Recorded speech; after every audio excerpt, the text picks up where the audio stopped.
Okay, this is why I don't get on planes. I think I've been on planes 2 times. Once when I was a child, as I don't remember, and then once to move here from Ohio. And that was about 7 years ago, 6 or 7 years ago. So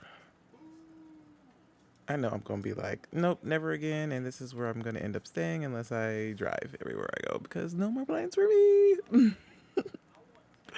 All right. Today's story was all over the news a couple of years ago, but there was a mind blowing detail about this story that very few news outlets chose to report. And so today's story will end with that detail. But before we get into today's story, You if you're a always be fan of the saving some strange, shit. dark, and mysterious delivered in story format, then you come to the right place because that's all we And do, I and we do. upload 2 or 3 times every week. So if that's of interest to you, please ask the like button to hold your very easily startled cat, and then once they do, press the test button on your smoke detector. Also, please subscribe to our channel and turn on Scratch the all shit out of you. notifications so you don't miss any of our weekly uploads. All right, let's get into today's story.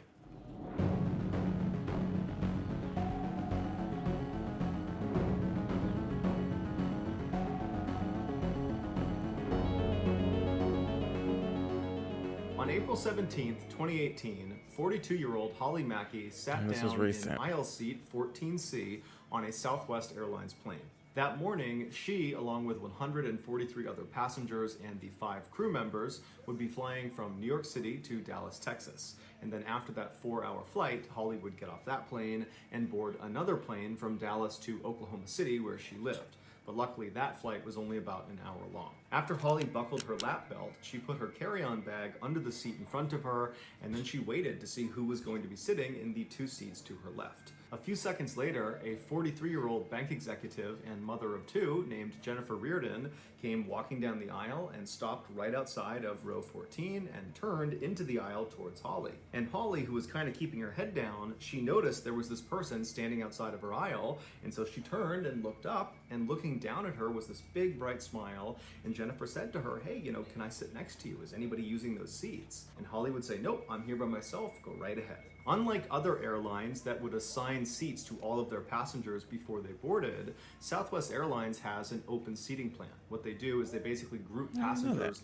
into boarding groups, but then once that group is on the plane, it's first come, first serve. After Jennifer slid past Holly and made her way to the window seat where she sat down, which was seat 14A, she buckled her lap belt, and then just like Holly, she took her carry-on bag and stuffed it under the seat in front of her, and then she pulled a paperback book out of her bag and started reading it. For the next few minutes, as more and more passengers came onto the plane, nobody took the seat between Holly and Jennifer, because generally speaking, people don't like riding in the middle seat if there is a window or aisle seat available, because it's just not very comfortable sitting between 2 people for hours at a time. But eventually, the only seats left were middle seats. And at some point, this preteen girl who had her head buried in her phone, she comes onto the plane and she works her way down and she stops outside of row 14 You and she okay? very politely asks Holly if she can sit between her and Jennifer.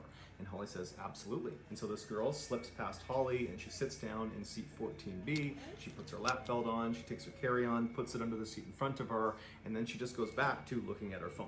Now that all of Holly's seatmates had arrived and she would not need to be getting out of the way for more people to come into a row, Holly kind of relaxed for a minute and she pulled out her iPad and she began scanning through the news as she waited for the plane to finish boarding. After all the passengers had been seated, one of the flight attendants closed the airplane door and then they grabbed the microphone and welcomed everyone aboard the plane and thanked them for choosing Southwest Airlines. And then they reminded everyone on board to make sure their seatbelt was fastened, that their tray was in the upright position, that their seat was upright as well, that they'd stowed big electronics. And then with the help of several other flight attendants, they went over some basic safety procedures in case of a mid-air emergency. Most of the passengers on this flight were really not paying attention to the safety brief. They were trying to sleep, or they were stowing their stuff, or they were sending one last text message. But Holly, on the other hand, she was paying careful attention.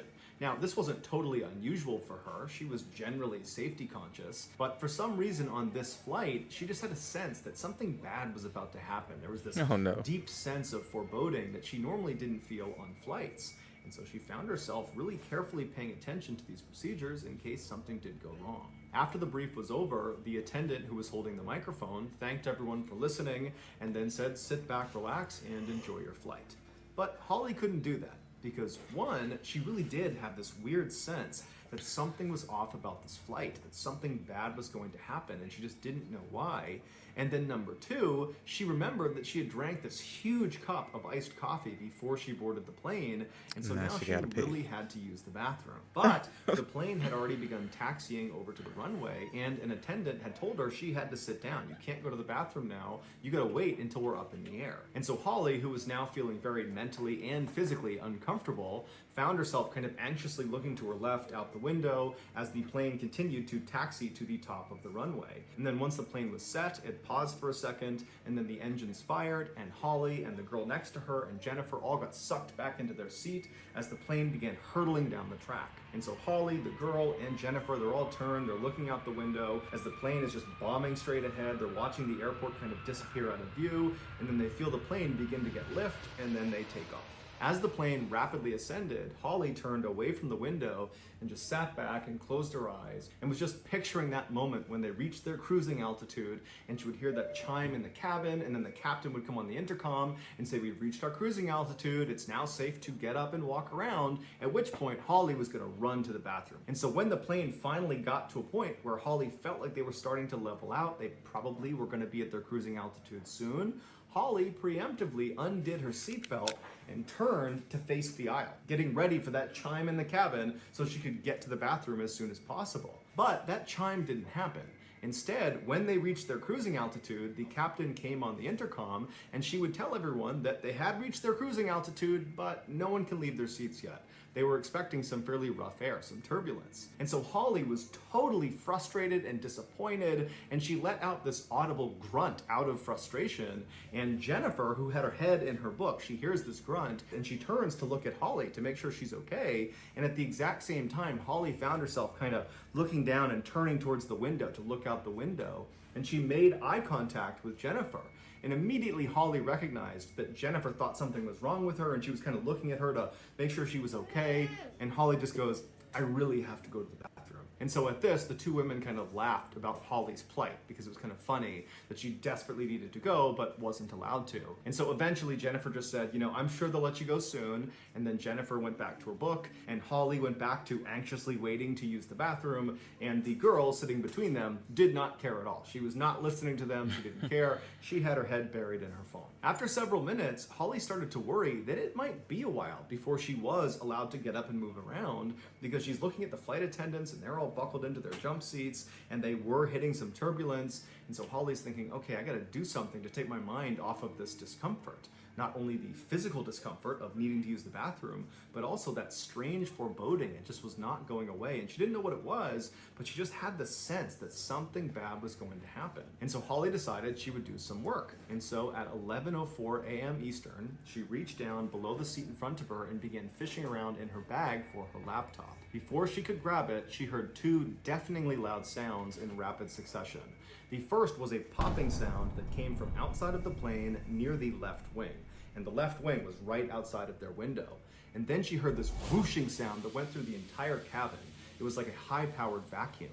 And then the entire cabin became freezing cold as the plane banked hard to the left. After all this happened, in this fraction of a second, Holly sat up, and it was like she was immediately in shock. She's looking out across the other seats, and she sees all those oxygen masks have deployed from the ceiling. People are screaming, the attendants are running up and down the aisle trying to help people put their masks on as the plane is hard banking to the left, and Holly just kind of robotically reaches out and grabs the mask right in front of her, and she tries to put it on, but despite having listened intently to the safety brief, it was like her hands didn't work, and she couldn't get the band to extend long enough to put it over her head. And so she's fumbling with this mask, still in shock. She can't believe this is actually happening. This is how she's gonna die. And then it's like she snaps out of it, and she forgets about the mask, and she turns left to make sure the girl and Jennifer were okay.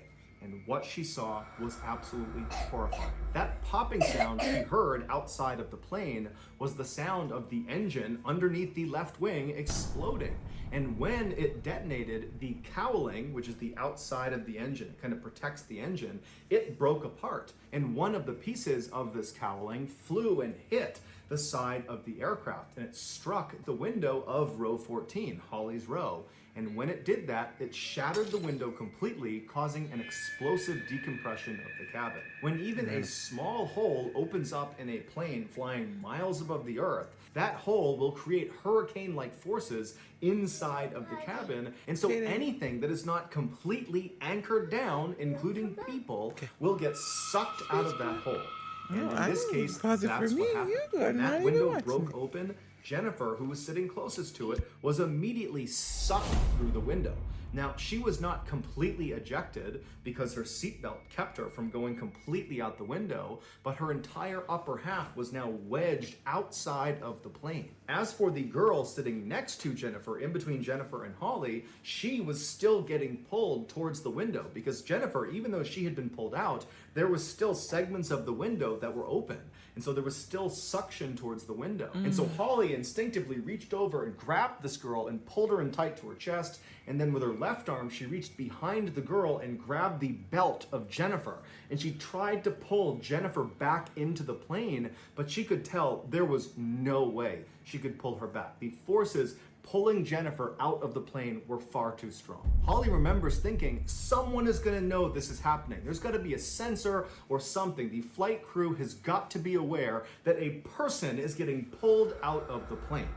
But in reality, the captain and the flight crew, they were aware that the left engine had blown up. That was the thing they were actively trying to combat to try to keep the plane from crashing. But they had no idea about the drama that was unfolding in row 14. And so Holly is holding on to Jennifer, she's holding on to this girl, and she's screaming out for anybody in the plane to please take notice of the fact that Jennifer is stuck out of the plane. But the sound that was being created by this open window was deafening. Nobody could hear anybody else in this plane. Not to mention, the plane is banking hard to the left, and everybody on board believes they're about to die. So no one is looking around, taking stock of what's going on and assessing what to do next. Everybody's in survival mode and is basically just focused on themselves. And so despite Holly yelling out and trying to wave to people, it was worthless. Jennifer was just stuck out the window and no help was coming. And so for several minutes, Holly is just holding on to Jennifer. She's holding on to this girl. She's screaming out for help, but no one's hearing her. And then eventually, as the plane began to come back from its bank, and it seemed like the pilot was taking control of the craft, even though it was deafening inside and it was still terrifying, people began to open up their blinders a little bit and they started to look around, and some people sitting in the vicinity of row 14, they noticed what was going on with Jennifer and they began yelling and waving for the flight attendants. But again, the sound from this window was deafening. There was just no way the attendants could hear them. And even though everyone's waving at the attendants are very preoccupied. They're dealing with the people right in front of them who are all very worried and concerned. They're trying to talk to the captain about what they need to do next. And so they did not see there was this emergency happening. And so for several more minutes, Jennifer is just stuck out the window with nobody helping her. And it was during this time, as Holly is holding on to her waist and she's holding on to the girl, that Holly is thinking, Jennifer, she's been stuck outside the plane where there's no oxygen for almost 10 minutes. Nobody can survive that. And Jennifer's been forced through this window that's not big enough to have a person fit through it. And so Holly found herself moving her left hand that was gripping on to Jennifer's waist. She just let go of it, not because she was trying to let go of Jennifer. Frankly, her hand was not keeping Jennifer from going anywhere. It was just kind of habitual that she was holding on to her waist. So she takes her hand off of her waist and she just places it right in the center of Jennifer's back. Like she was comforting Jennifer. She was showing Jennifer that you're not alone. We can't help you, but you're not alone. And the woman in row 15, an older woman, she saw Holly do this and she reached across and she put her hand on Holly's back. It was like everybody knew this is a total crisis, but there's just nothing we can do. even if it's killing Jennifer. Despite the damage to the left engine from it exploding, the captain, Tammy Jo Schultz, who was a longtime veteran of the airline, she was Okay, able girl to power. combat this hard bank to the left, and she regained control of the plane, at which point, through the intercom, she was able to bark out orders that were loud enough for the flight attendants to actually hear what was going on, and they were instructed to get up and walk down the aisles and make sure the passengers are okay. And this is when the crew spotted Jennifer. They acted quickly and rushed over, and they grabbed Holly and the girl next to her, and they safely got them out of that row and moved them to a different row. And then once they were gone, two men named Andrew and Tim, they volunteered to go in row 14 and pull Jennifer back into the plane. They knew the risks. They pull her in, there is still an opening in this plane, and they could very easily just get sucked out themselves.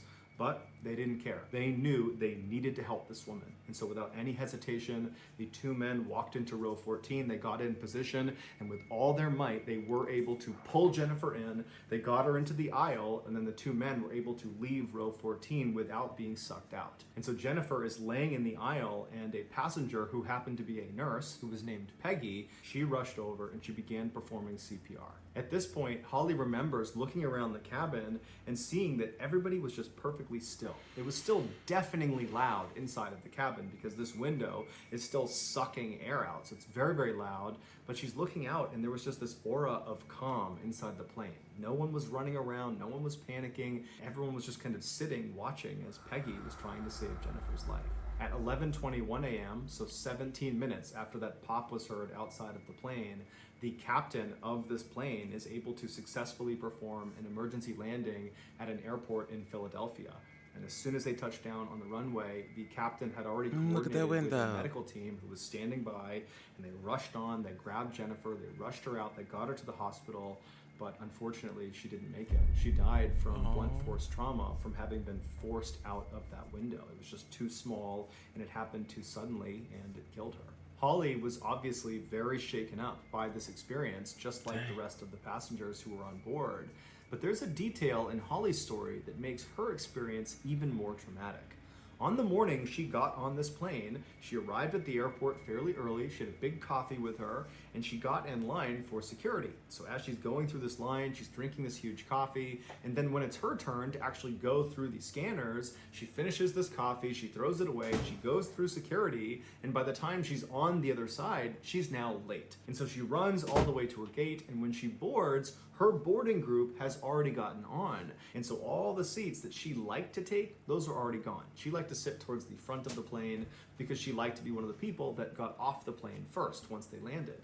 And so she began looking for the first open row that she could sit in.